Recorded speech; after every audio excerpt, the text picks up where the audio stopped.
మీరు పూర్తిగా వింటే దానిమ్మ రసం రోజు ఒక గ్లాస్ త్రాగటం వల్ల ఎన్ని లాభాలు ఉన్నాయో మీకు అర్థమవుతాయి.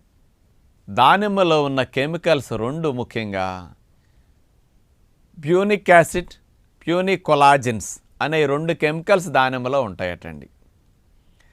ఇందులో ప్యూనిక్ యాసిడ్ అనేది దేనికి పనికొస్తుందంటే కొవ్వు పదార్థాలు మనకి కొవ్వు కణాల్లో నిలవ ఉంటాయి. అంటే తీసుకున్న ఆహారాలన్నీ ఎక్కువైనప్పుడు అవన్నీ కొవ్వుగా మారిపోతాయి.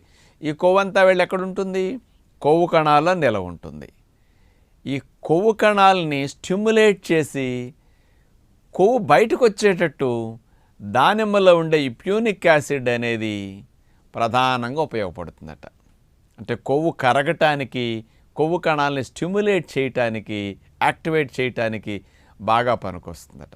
మామూలుగా 100 గ్రాముల దానిమ్మ రసములో నుండి తీసుకుంటే